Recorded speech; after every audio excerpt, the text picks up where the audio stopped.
Trump's America has started to challenge and redefine academic freedom, and our next guest is sounding the alarm. Yale Professor Jason Stanley is the author of Erasing History: How Fascists Rewrite the Past to Control the Future. And he joins Michel Martin now to discuss how new teaching guidelines are stoking a culture of fear and why he's taking drastic measures as a result.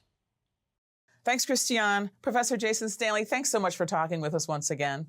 Thank you, Michelle. It's great to be in conversation in this existential time. So you've been thinking about and writing about authoritarianism for quite a while. You recently wrote a piece for The Guardian in which you said that President Trump is leading the country down the path of educational authoritarianism. What does that mean? That means that he's creating a culture of fear in universities. They already have done this in states like Florida, creating a culture of fear in K through 12 education. But authoritarianism requires a culture of fear. It requires feeling like the state is always looking over your shoulder, feeling like there are vague rules that you can be punished for, and your fellow citizens have been empowered to report you. That's the first thing it means. The second thing it means is that there's an official state ideology. And if you violate the official state ideology, you get in trouble. What sparked your latest piece for The Guardian was this Dear Colleague letter that the Department of Education issued, the Office of Civil Rights issued on February 14th. It was a letter to American educational institutions, and it essentially reinterpreted federal civil rights law. Let me just read a little bit of it. It said that educational institutions have toxically indoctrinated students with the false premise that the United States is built upon systemic and structural racism and advanced discriminatory policies and practices, and that proponents of these discriminatory practices have attempted to further justify them, particularly during the last 4 years, under the banner of diversity, equity, and inclusion, DEI, smuggling racial stereotypes and explicit race consciousness into everyday training, programming, and discipline. So first of all, your reaction to this, and tell us why you were so concerned about this, that you said that this is what is the sign that is the intention of the administration to move toward this path. Well, the Dear Colleague letter announces that it's the intention of the administration to move towards this path. And in Linda McMahon's final mission statement of the Department of Education, she mentions patriotic education as sort of the goal here of to impose on K through 12 and universities. So the problem here is that the United States is founded and built upon systematic racism and inclusion. It's part of our founding documents that we wanted to take more indigenous land. So slavery, the United States is built on slavery. There's no factual argument about that. So when you begin by saying that universities and K through 12 schools are not allowed to teach facts, then you're already on a very problematic playing field. And part of the point of these guidelines is to be vague because it allows wide latitude to target professors and to encourage students to report professors for anything that might suggest that the United States was not always the greatest nation on earth and was essentially free from sin. Is part of the issue here because to take it from the other direction, conservatives would say that progressives or non-conservatives, whatever you want to say, are just mad because they're offering an alternative ideology, that they're replacing one ideology with another. And that, I think their argument is elections have consequences and they get to do that. Like, what do you say to that? There's no such thing. I mean, in a democracy, the state cannot impose a required patriotic ideology. Universities are not there in a democracy to stoke egos of the citizens of a country. Just imagine what your cartoon vision of an authoritarian country. It's where the purpose of schools is to tell students to love their country and not question it. In a democracy, universities are there to teach the facts. They're not there to breed patriotism. These documents explicitly tell us the purpose of schools and universities is to create patriotic citizens. That is not the purpose of university. That's nationalist education. That is not democratic education. What they've been doing by banning critical race theory, which is essentially banning Black history, because you're banning the study of institutions that developed under slavery and Jim Crow that have repercussions today. So you're banning that with these vague guidelines. You know, they say we're not banning that, but the guidelines are so vague that you would be foolish to test whether or not it's really banning that. So what's your evidence of that, though? What's your evidence that that is the case? Because I think other people might look at that and say, well, they're vague. That means that there's room for interpretation. So why do you say that the vagueness is itself a problem? Well, a conservative intellectual in a New York Times article where I was also quoted said, terms like DEI are vague, so they allow us wide latitude to target people because they leave it open to interpretation, and that's the point. So we can basically target anything we want by calling it DEI. And that's what Christopher Rufo, one of the main political activists behind this strategy, said. He said early on, we're going to call the federal bureaucracy critical race theory. And then people will want to take it down. This is evocative of the Republican Southern strategy of calling anything they don't like welfare, and then that would create negative attitudes towards it. And now the vagueness does leave room for contestation. But would you like to go in front of a school board? Would you like to go in front of a Title VI office with a lawyer to defend that in the interpretation that it does not, that you're teaching about slavery or Jim Crow or mortgage redlining does not fall under these prohibited guidelines? That's really a distraction from your work. Legal fees are very expensive. Most teachers and professors, if not all teachers and professors, would like to avoid that. American universities have been engines of tremendous wealth, tremendous innovation. There's a reason why people want to come from all over the world to study at these universities, including people like Peter Thiel and Elon Musk, because of their role in creating private wealth through the accumulation of knowledge. So why is it that in your estimation, that these activists are so, and this administration is so sort of hell-bent on bringing universities to heel? Can I be frank, yeah, Michelle? I hope so. They are destroying my country. They are intentionally destroying my country. They're saying Vladimir Putin is an ally. They're taking down the federal bureaucracy. They're taking down the schools and universities to enrich the billionaire class. And then they're throwing scapegoats to the American people, to the working people, trans women, Black Americans.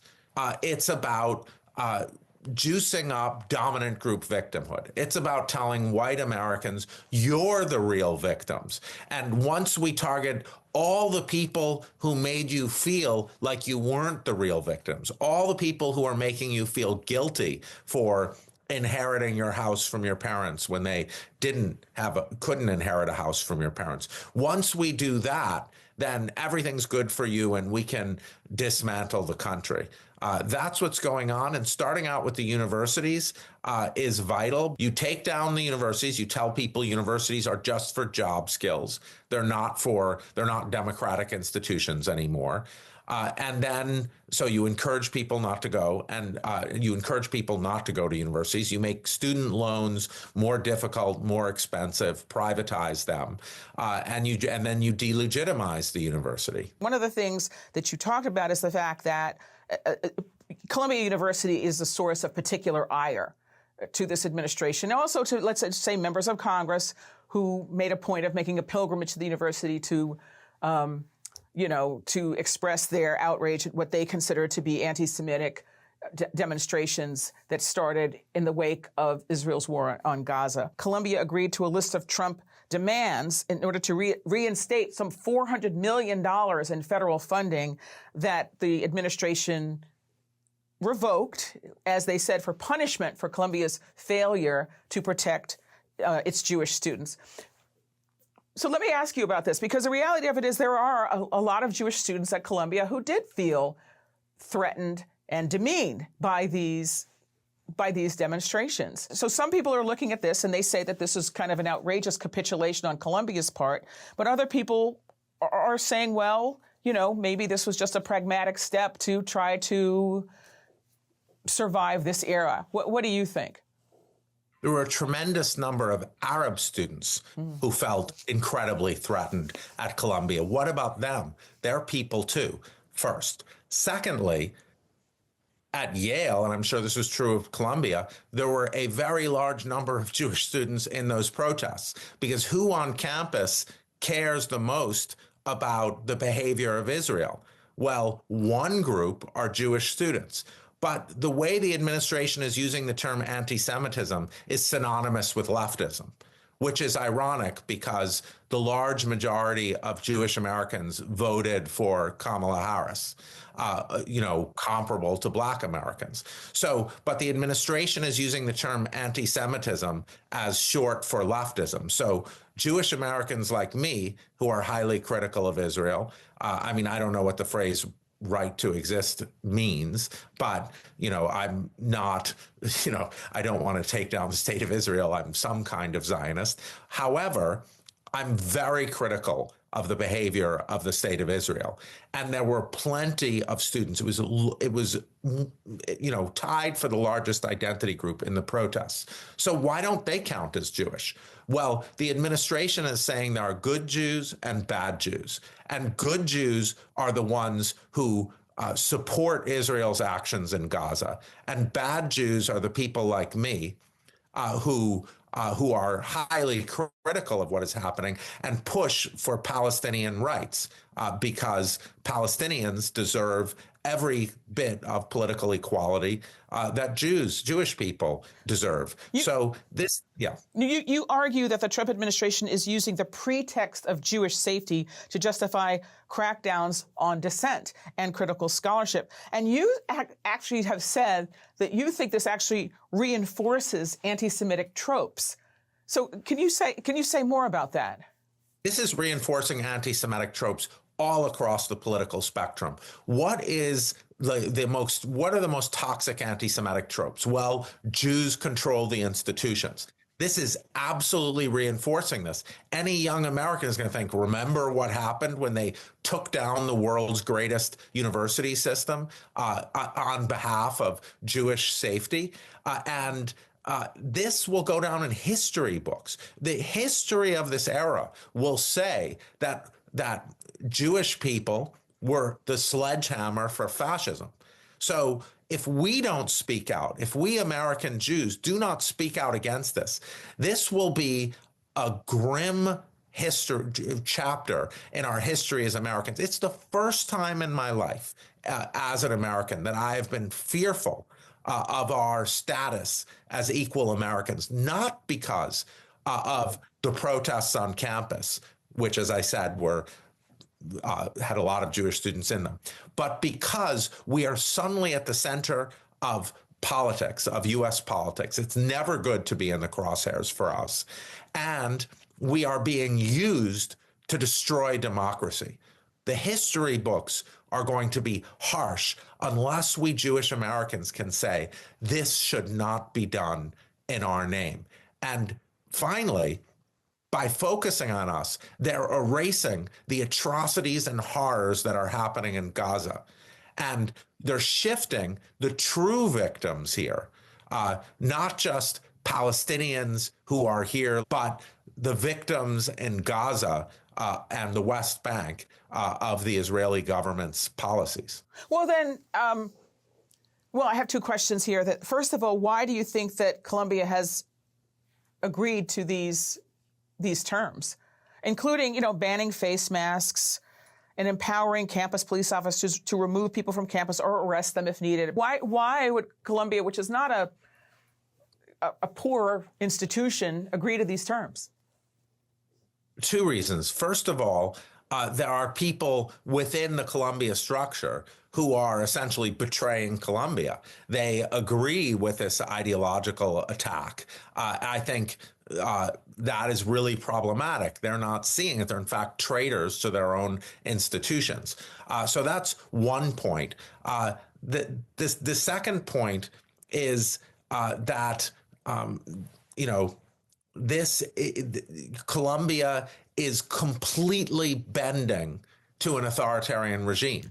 And what we're seeing across universities, Michelle, is we're seeing this culture of fear, this idea that if we just do what they say, everything will be okay. But I'm seeing this everywhere. And it's one reason that I am probably leaving the United States Really? to the University of Toronto. Really? Is that, I was going to ask, what are your thoughts about your own course here? So you feel strongly enough about this that you are going to leave the country? Yes, because I would not do this if I saw all of our universities banding together. But it's not just the universities, Michelle, it's the law firms. It's all of our American institutions. When Paul and Weiss capitulated, the part of the reason they capitulated is other law firms, instead of defending them, were going after their clients. Now, we see universities saying things, including my university, like, we're going to keep our head down so we're not targeted. As soon as I heard that vocabulary, I knew sort of, it might be that the game is over, because you're not banding together if you say, we're going to keep our head down. So I want to get back to you, though. You're leaving. Any regrets about that? Do you feel in a way you're abandoning the fight, or how do you see it? I think Canada is very centrally in the fight right now. I would return to the United States, my home, in a heartbeat. And I hope, and that's why I'm saying I'm probably moving to Canada, because I might return to Yale if they essentially allow me with leave structures. And I'm leaving because the political climate for the universities and the political climate for freedom looks grim in this country. We face a fascist regime. So I can best fight it in a country that is dedicated to freedom, to the values that I love, the values that America, the United States, was formed on: freedom and equality. And Canada definitely centers those values. I have two Black children, two Black Jewish children, and the United States to use one of their identities as a sledgehammer for fascism, and to try to erase another of their identities is deeply problematic for me. And, there's all these longstanding features of this country, like mass incarceration, that I worry, and violent policing that obviously, with two Black sons, concern me as well. But this is my home. The United States is my home. It will always be my home. I'm a patriotic American, and I want to fight for our country. But I do have two small children. I do have two young children. And I do think that the institutions that I love are being existentially threatened, and they're not defending themselves in a way that gives me any kind of hope that free inquiry will still be possible. Professor Jason Stanley, thank you so much for talking with us. You've certainly given us a lot to think about. Thank you so much, Michelle.